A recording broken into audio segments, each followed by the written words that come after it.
La otra esquina. Tu comunidad, tu voz, tu esquina.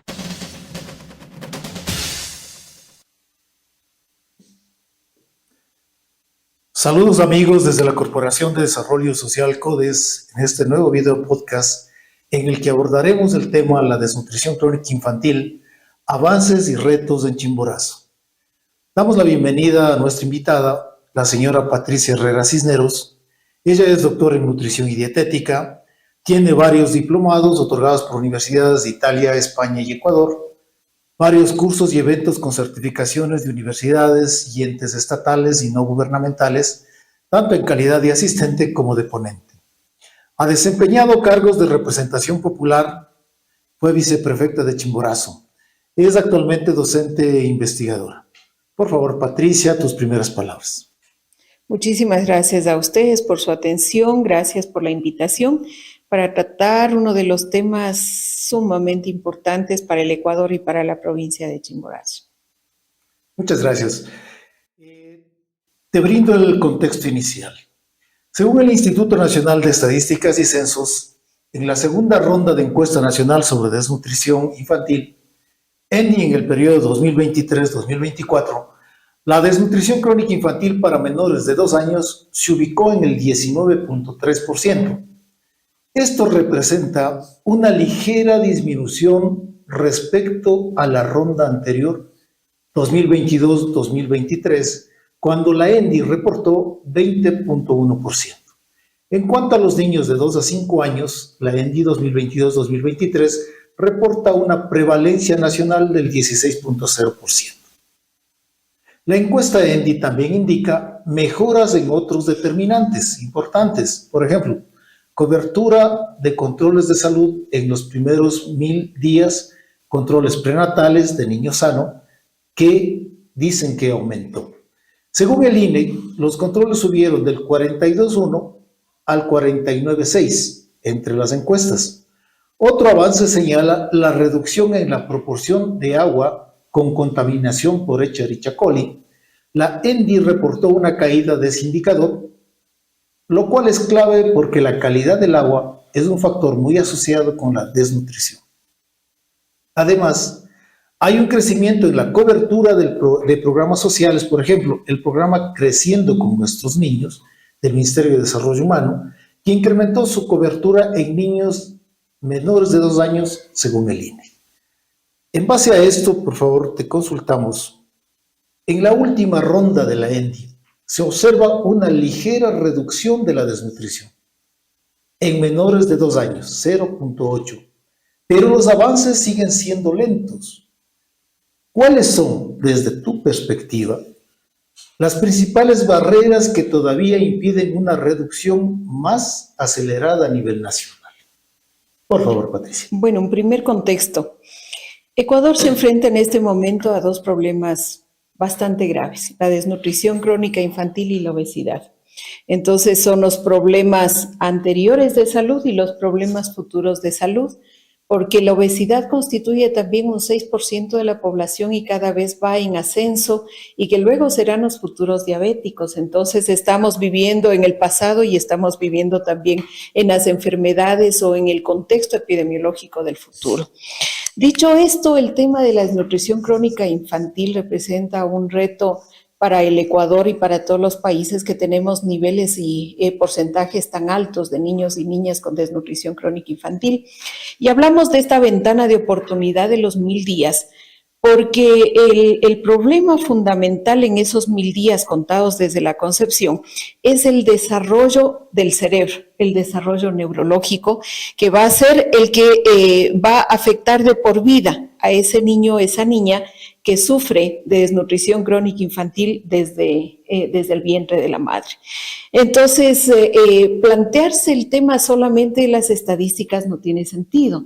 Hay que mirar el contexto y hay que mirar también que existen niveles de pobreza sumamente altos, más todavía en la provincia de Chimborazo, pero que tenemos contextos además de violencia, de embarazos en adolescentes y tenemos contextos de calidad de vida en las cuales se incluye la vivienda, el acceso al agua, etcétera, etcétera. Entonces, cuando vemos que existe una reducción, por supuesto, de las condiciones de los años 90 ahora, inclusive la esperanza de vida se ha mejorado. Pero tenemos que mirar también que ese 20%, ese 23%, porque también hay alguna información, por ejemplo, en el caso del INEG, en el censo del 2024, se encuentra un 19.3% en menores de 2 años de desnutrición crónica infantil, es decir, de niños que ya quedaron afectados de por vida.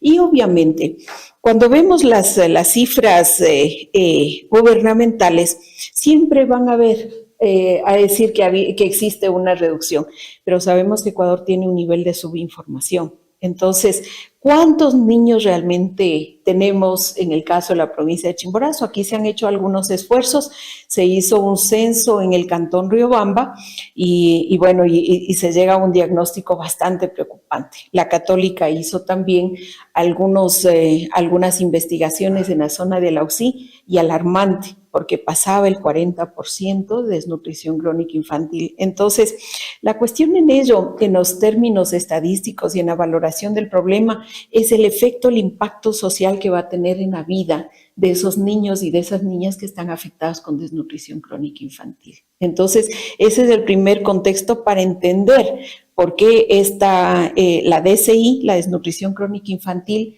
debería ser una prioridad en todos los territorios. La evidencia muestra avances en algunos determinantes, ¿verdad? De acuerdo al contexto inicial que te dimos, como el acceso a controles de salud y mejora de la calidad de agua. Hemos complementado con otros determinantes que son la pobreza, la falta de ingresos y indudablemente también este nivel de desarrollo muy, muy pequeño entre unas provincias y otras, ¿verdad? Entonces, ¿qué políticas en base a esto o acciones consideras que han funcionado mejor en el país? ¿Y cuáles requieren un rediseño urgente? Son dos preguntas que engloban una serie de elementos. Uno, en relación a una política. Cuando existe, Ecuador no tiene una política pública para reducción de la desnutrición crónica infantil. En el caso de Chile, les tomó nada más ni nada menos que alrededor de 20 años reducir la desnutrición crónica infantil. Ha habido otras experiencias, como el caso de Perú, 10 años consecutivos en los que fueron reduciendo de a poco la desnutrición crónica infantil, pero ojo, persiste la desnutrición crónica infantil. En el caso del Ecuador se hicieron esfuerzos a través de la Secretaría para la Reducción de la Desnutrición Crónica Infantil. Ahora existe un consejo consultivo a nivel nacional, pero en los últimos meses yo creo que fue un retroceso preocupante, porque la Secretaría para la Reducción de la Desnutrición ahora pasa a ser parte del Ministerio de Salud Pública. Cuando pasa a ser nada más que un programa dentro de una estructura tan compleja como es el Ministerio de Salud Pública, obviamente que se pierde toda posibilidad de gestión. Entonces, hablar de que existen políticas públicas en el Ecuador, no existen. A nivel de rediseño, yo creo que hay que pensar, hay que mirar y llevar los ojos a nuestro territorio. Chimborazo es fuimos la segunda provincia, para vergüenza nuestra, la segunda provincia. Ahora somos la primera provincia con mayor cantidad, con mayor porcentaje o tasas de desnutrición crónica infantil. Entonces, mirar el territorio implica también ver hacia dónde estamos apostando la agenda de desarrollo de nuestra provincia. Pensar que existe un porcentaje tan alto, 40.1%, significa alrededor casi la mitad de nuestros niños y de nuestras niñas sin un futuro en esta provincia. Cuando hablo de sin futuro, estoy hablando de desarrollo cognitivo. Entonces, este niño, esta niña que desde el vientre tuvo problemas o cuando nació y que tuvo un peso adecuado, luego comienza una curva de crecimiento que va en descenso, porque existen enfermedades diarreicas, porque hay anemia, porque luego hay infecciones respiratorias agudas y no son tratadas, y esa ventana de oportunidad de 1000 días simplemente desapareció. El tren se escapó. Y a la final son niños que luego en su desarrollo cognitivo va a haber afectado, y los efectos de ellos se ven, por ejemplo, en la deserción escolar. se ven en la poca capacidad de retención que existe y bueno, y en algunas, en un tema ya de haber perdido oportunidades para llegar inclusive a la universidad o tener otras oportunidades. Hablamos de oportunidades. Entonces, plantearse el tema de un rediseño cuando no existe política pública, yo creo que primero tenemos que partir. ¿A dónde queremos llegar como provincia?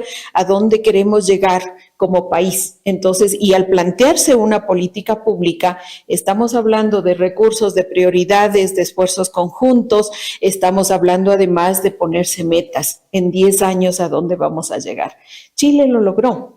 Y Chile es una gran experiencia en este sentido. En otros países también ha habido algunos avances, pero yo creo que el Ecuador tiene unas condiciones muy particulares. Desnutrición crónica infantil, especialmente en población rural, en niños, niñas indígenas y de poblaciones vulnerables de las áreas periféricas. Entonces, estamos hablando también de la falta de acceso a condiciones de salud, inclusive de controles, de suplementaciones, de detección temprana, de los problemas que había abordado anteriormente, ¿no? Si somos el tercer país, como Ecuador es el tercer país en donde existe el mayor número de embarazos adolescentes. Entonces, la pregunta es, ¿qué se está haciendo por esto? Entonces, en esa integralidad, el plantearse metas a dónde queremos llegar es plantearse un proyecto de vida, que en este momento no lo tenemos en Ecuador y tampoco lo tenemos en la provincia. Muy grave lo que nos vas anotando. Nos hablas ya de un subregistro. Sin datos no hay cómo generar política pública. Y adicional, que no tenemos política pública. O sea, va en consecuencia todo esto. Vamos a darle ahora un contexto provincial, ¿no? De acuerdo con la primera ENDI, Chimborazo tiene una de las prevalencias más altas del DCI. Por ejemplo, entre niños de 2 a 5 años reporta 32.4. En la encuesta especializada se reportó que en menores de 2 años la desnutrición crónica en Chimborazo llega al 35.1, lo que la coloca entre las provincias más afectadas del país. Fuentes periodísticas también mencionan que algunos cantones de Chimborazo tienen cifras muy altas, por ejemplo Chunchi, que se reporta una desnutrición crónica del 45-76% para niños. Según varios académicos en la provincia, hay retos en acceso a servicios básicos, lo que tú nos anotas, vulnerabilidad socioeconómica y educativa, lo que dificulta la mejora nutricional.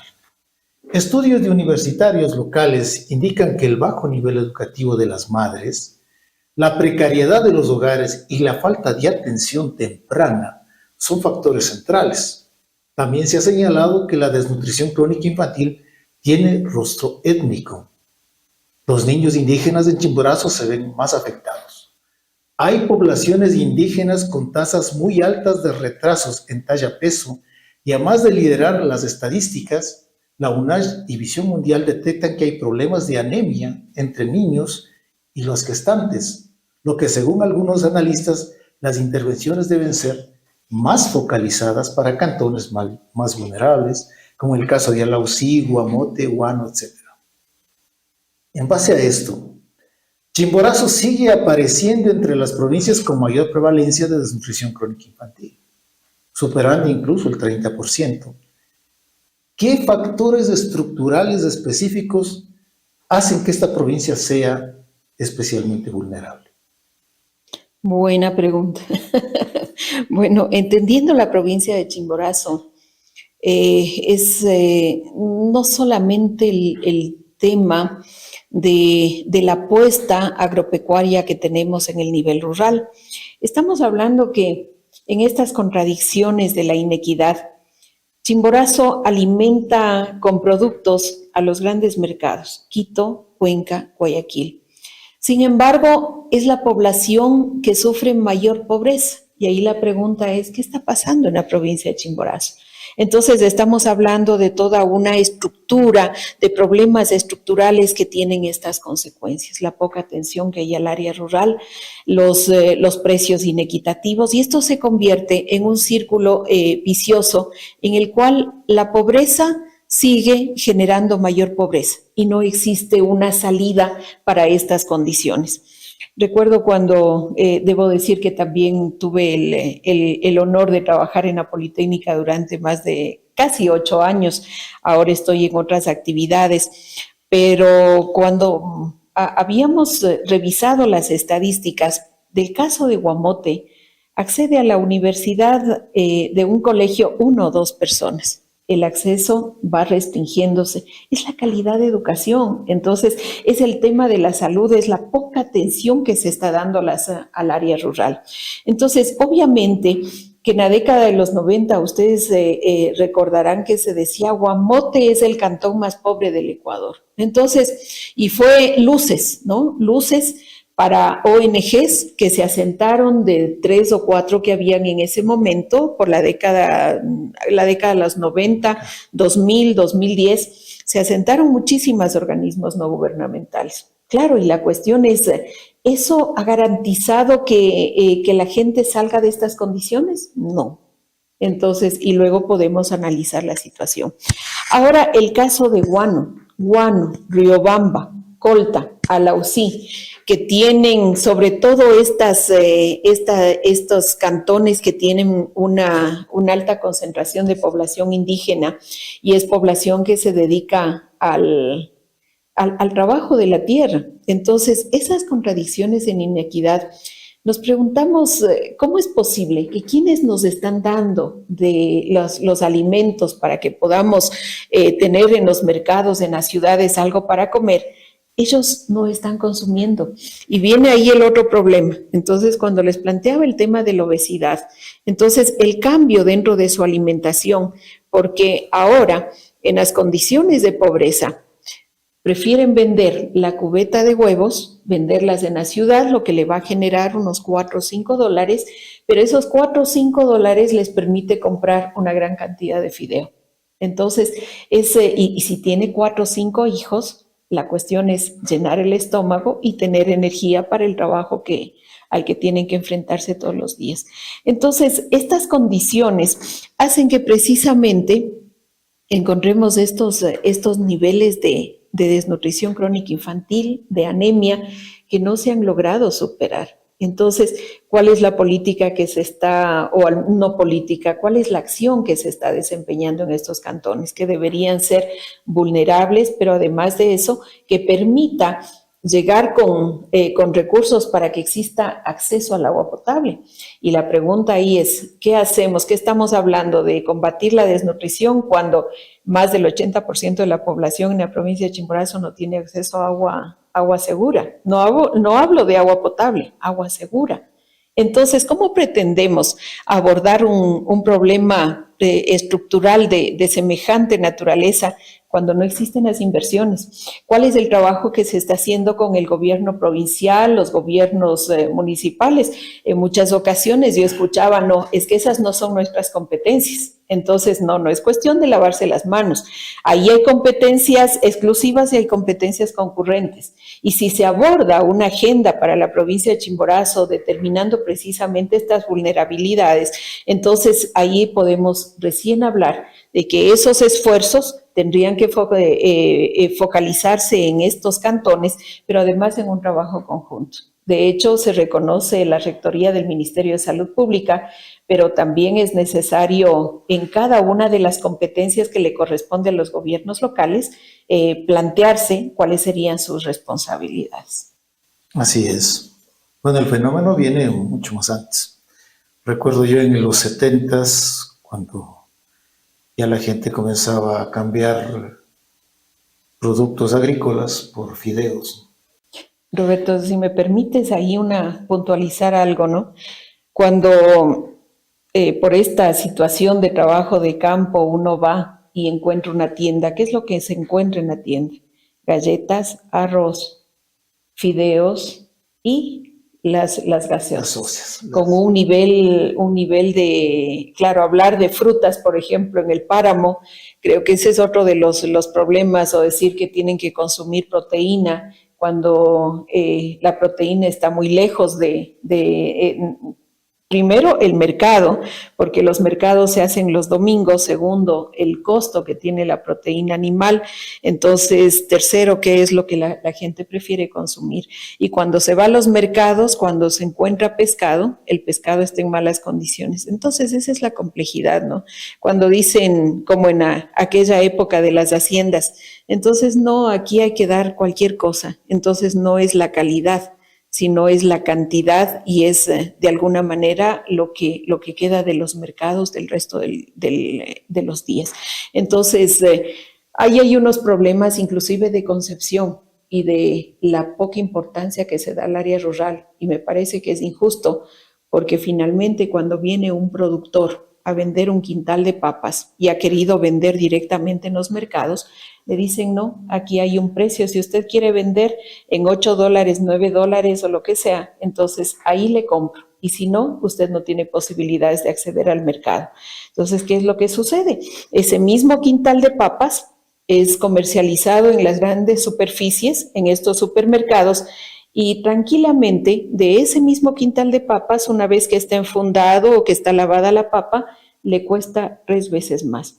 ¿Le benefició al productor? No, le benefició al intermediario. Entonces, en esas condiciones de injusticia, también hay que mirar cuál es el impacto. La gente sigue trabajando la tierra y hasta el momento, bueno, tenemos producción, pero luego la gente también está migrando, está saliendo del campo a las ciudades, y luego la cuestión es la seguridad alimentaria de esta provincia y de los mercados que están alimentándose a través del trabajo de nuestros productores. Así es, hay injusticia profunda. Sí, y hay que preguntarse qué hacen los gobiernos, ¿no? Definitivamente sobre eso. Varias organizaciones como UNICEF y Visión Mundial han implementado proyectos en Chimborazo. Desde tu análisis, ¿qué impacto real están teniendo estos programas? ¿Y qué falta para que logren resultados más sostenidos en el tiempo? Un elemento es el tiempo. Un proyecto tiene un inicio, tiene un fin, y son de corto alcance, 2 años, 3 años. La cuestión en ello es, ¿alcanza el tiempo para pensar en proyectos de mediano y de largo plazo? No, simplemente son acciones, ¿no? Son acciones que se hacen puntualmente en un lugar, y que luego de ello también el problema es el seguimiento que se da. Entonces, terminó el proyecto, ¿cuál es el seguimiento que se da? Yo creo que en este caso, en los organismos no gubernamentales, la cooperación internacional ha dado un paso importante. Ahora, los proyectos están relacionados con la agenda prioritaria del país, o estaba hasta hace unos meses, unos años atrás. Entonces, eso obligaba a que la cooperación, las ONGs, presenten proyectos que estén relacionados con desnutrición, pero además en los cantones más vulnerables. Ahora, esto no sé cómo queda en las actuales condiciones, cómo se va a hacer ese enlace, pero finalmente los proyectos, yo creo que si no existe un compromiso real de un país, difícilmente la cooperación va a poder dar los resultados que se esperan, porque la cooperación está en un corto tiempo. Un proyecto tiene unos recursos que tiene que financiar una cantidad de obras, que muchas de ellas le corresponden a los municipios o le corresponde al gobierno provincial. Entonces, es suplantar la tarea que tienen, y como no existe una agenda territorial, entonces se quedan esas acciones en pequeños proyectos que de alguna manera solucionarán este problema o reducirán el impacto, y en otros casos pasará sin pena ni gloria. Sí, definitivamente es así. Tienes que recordar también que la cooperación actualmente nos ve al país como un país de renta media, ¿no? Entonces, las condiciones han cambiado. Ahora, respecto a lo que tú también anotaste, a la injerencia que tuvieron varias fundaciones y organizaciones en Cuamote. Hace poco tiempo atrás nosotros estuvimos trabajando allá y les preguntamos precisamente eso. Y el papel que cumplieron esas entidades fue el que estaba contemplado en sus proyectos y en sus propuestas. Pero había una contraparte que lamentablemente el Estado no la cumplió. Entonces, los proyectos quedaron truncos o quedaron a medio hacer. ¿Sí? Eso también habría que evaluar. realmente cuál fue el impacto de todo eso. Pero te voy a seguir pidiendo unos segundos para un dato que preocupa muchísimo. Si bien es cierto, en el caso de Guamote, muchas organizaciones no gubernamentales trabajaron, se asentaron durante años, los niveles de pobreza siguen ahí latentes, pero hay ONGs y hay ONGs, y creo que ahí no se puede poner en el mismo saco, como decimos, a todos, ¿no? Hay un trabajo serio de algunas y hay un trabajo que ha sido un tema de subsistencias para otras ONGs. Pero un dato que me daban hace unos meses atrás, cuando entregaron un bono para las mujeres embarazadas, se había trabajado mucho en el tema del control de la natalidad y también en el tema de la vacunación. Bueno, pues por ahí saltó una información preocupante. Bueno, si me dan $10, yo hago vacunar a mi hijo. Entonces, la cuestión en esto, un proyecto no puede ser una dádiva. Yo creo que es llegar a empoderar a la comunidad y que la comunidad tenga nada más esa herramienta llamada proyecto con unos recursos que van inyectando, pero es la comunidad, es el territorio el que tiene que despertar y que tiene que darle esa sostenibilidad que se espera dentro de los proyectos, ¿no? Así es. Ahora vamos a entrar ya en el contexto eminentemente cantonal, Riobamba. Revisadas fuentes recientes, debo decir que no se encuentran datos estadísticos confiables para 2023-2024, que desagreguen la desnutrición crónica infantil específicamente para el cantón Riobamba. Un estudio citado en la revista Pacha reporta que en el cantón Riobamba para menores de 0 a 23 meses, la prevalencia de desnutrición crónica es del 55,3%. El Plan de Desarrollo Cantonal de Riobamba del 2023, en la parroquia San Juan, parte rural del cantón nuestro, se reportó que el 42% de los niños menores de 24 meses presentan desnutrición crónica. Desde el análisis de especialistas se puede identificar varios factores que influyen en la persistencia de la desnutrición en Riobamba. Desigualdad socioeconómica, vivienda precaria. Muchos hogares en Riobamba tienen bajos ingresos, viviendas con carencias, agua y saneamiento, y pobreza estructural que contribuyen directamente a la desnutrición. La calidad del agua, como tú anotaste, es un factor clave. La escasa o mala calidad del agua potable en algunas zonas rurales o marginales hace más difícil evitar las infecciones intestinales que afectan al crecimiento infantil. Se reportan malos hábitos alimentarios también en zonas urbanas de Riobamba, porque tú nos hablaste de obesidad, junto con un déficit en la lactancia materna exclusiva, lo cual contribuye a un estado nutricional subóptimo. Hay un rostro indígena, volvemos a decir lo mismo, hay muy marcado en Chimborazo, y dado que muchas comunidades indígenas están en el cantón Riobamba, especialmente en las parroquias rurales, la desnutrición se agrava por desigualdades estructurales. A más de la desnutrición, hay datos de anemia entre niños y gestantes, lo que sugiere deficiencias nutricionales más amplias, hierro u otros micronutrientes, y según medios locales, algunos niños en Riobamba trabajan en las tardes, o sea, se hunde lo que es el trabajo infantil, que puede estar relacionado con la pobreza familiar y la falta de supervisión de los adultos. La pregunta: ¿qué elementos propios del cantón, urbanos y rurales, están influyendo en la persistencia de la desnutrición infantil? Vamos a ver cómo abordamos esta pregunta desde un análisis de lo que es Riobamba en este momento, una ciudad que concentra un buen porcentaje de migración rural. Hay muchísimos migrantes, entonces el nivel de desempleo de informales es sumamente alto. Entonces vemos que el embarazo adolescente es muy alto. Y claro, esto es un contexto para lo que viene, para los resultados, porque mucho se habla de la calidad de agua. La calidad de agua es sumamente importante, pero vuelvo nuevamente a la ventana de oportunidad de los 1000 días. Una mujer, pensemos en un contexto, una niña de 15 años, porque es una niña que está en crecimiento, que se queda embarazada y que no tiene los suficientes nutrientes para que su niño o su niña se desarrolle en las mejores condiciones, ahí viene un primer elemento, porque finalmente hay un bajo peso al nacer y luego de eso las condiciones precarias de vida, la violencia que puede tener, las condiciones que le llevan también un trabajo. Y la pregunta aquí que me hago, a ver, Riobamba, ¿cuántos lactarios públicos existen?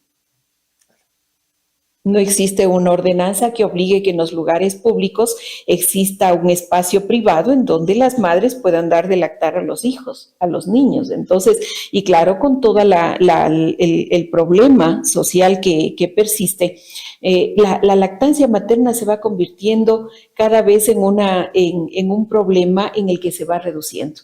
¿Qué es lo que sucede ahí? Las condiciones de trabajo. Si hablamos de condiciones precarias de trabajo, las madres tienen la posibilidad de dejar un tiempo para dar de lactar a su hijo, no. Entonces, en los centros infantiles, ¿están promoviendo la lactancia materna? No.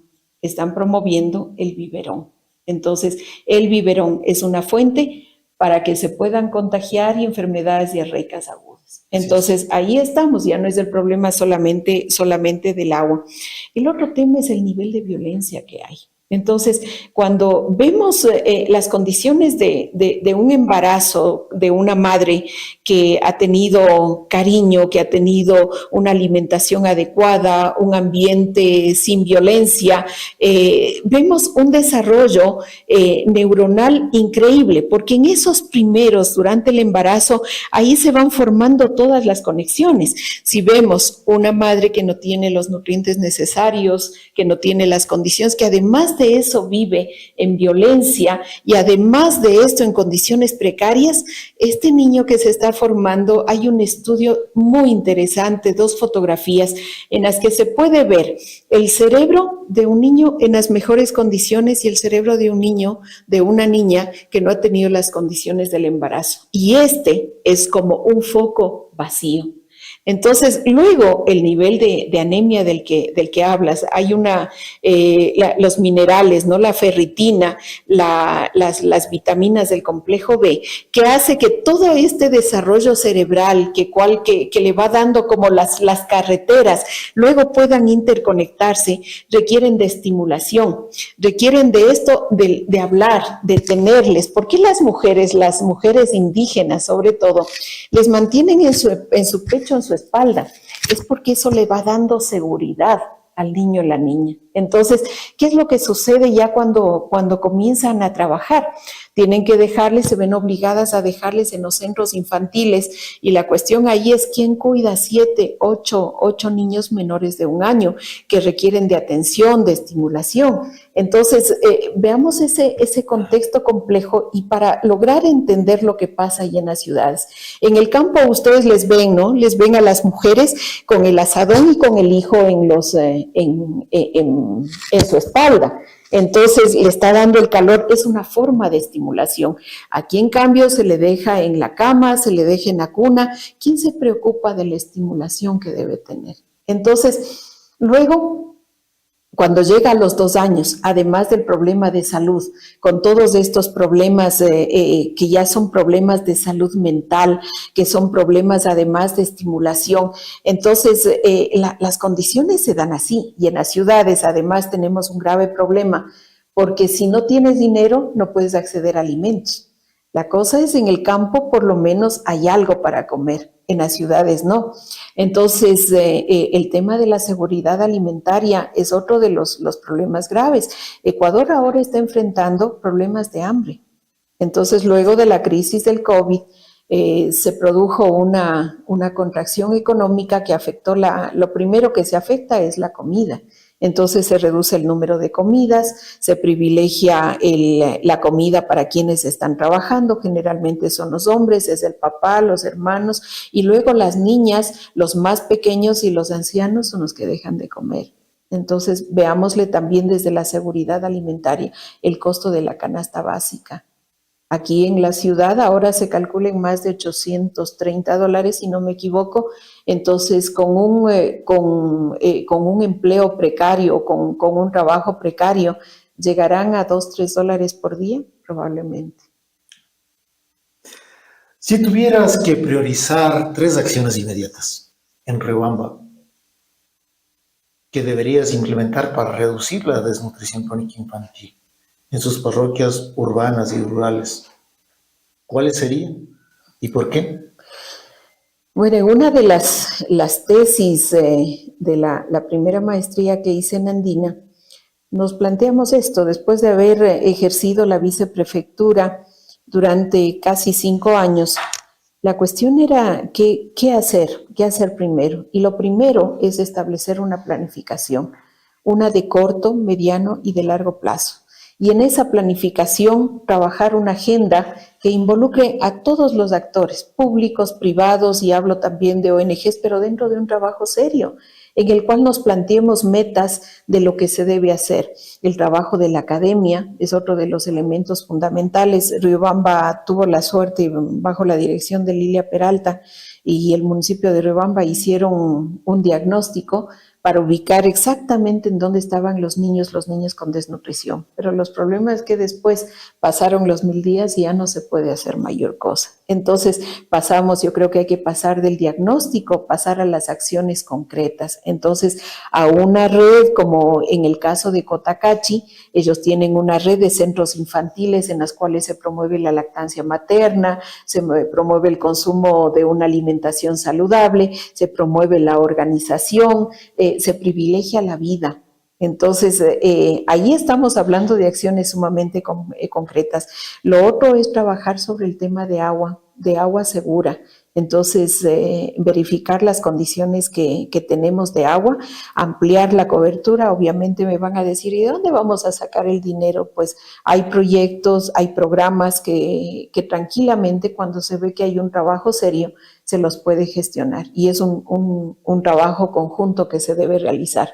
La otra cuestión es que hay que trabajar sobre el tema de la alimentación, y esto no es una cuestión solamente de educar y decir, usted tiene que consumir pollo. En uno de los proyectos en Cumandá, claro, le entregaban a la mujer embarazada un pollo y una cubeta de huevos.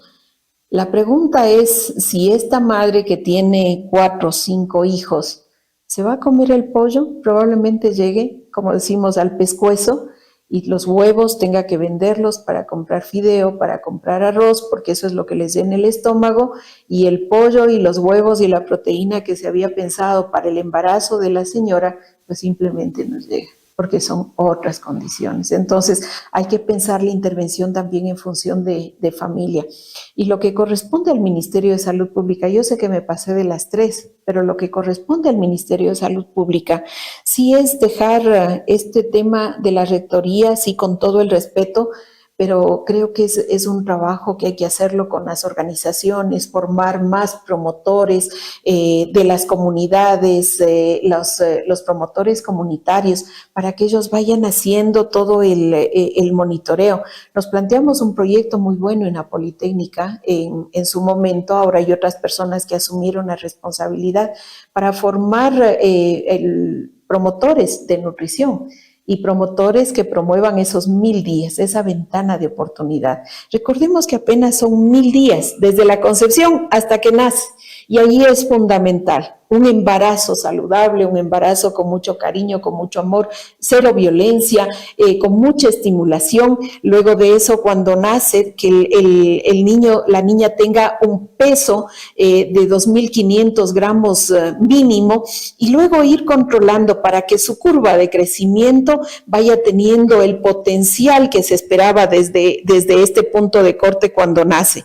Entonces, después del embarazo, el resto de tiempo hasta cumplir los 2 años, aquí es en donde se desarrollan todas las conexiones neuronales, aquí se establecen esos cablecitos en el cerebro. Si llegamos a tener en esa ventana de oportunidad de los 1000 días, tenemos un niño, una niña, estamos salvando ya el futuro de esta persona.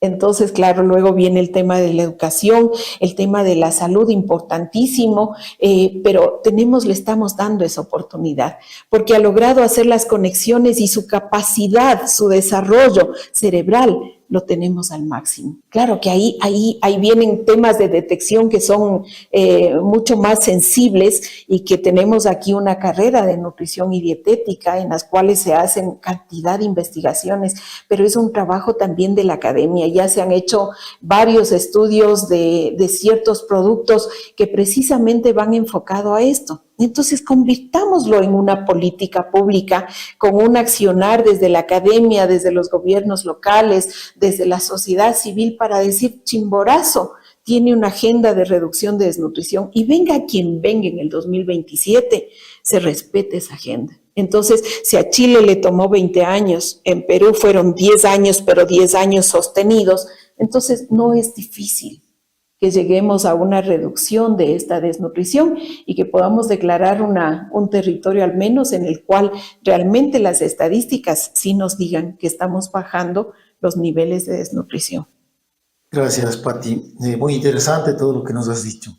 Voy a intentar hacer un cierre en todo esto.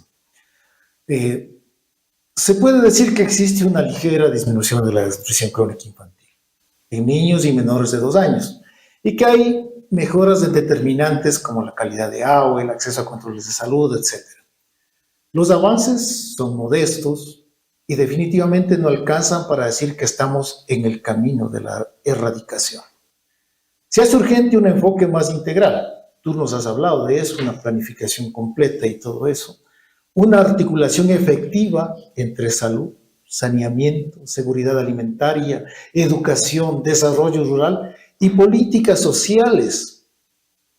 Las brechas por región, rural versus urbana, por grupo étnico, especialmente pueblos indígenas, y entre provincias, lo que te decía al inicio, Chimborazo con cifras muy altas y otras que tienen cifras menores, son señales de que no todo en el país avanza al mismo ritmo, y hacia allá se tiene que enfocar. Chimborazo y Riobamba necesitan una mirada particular.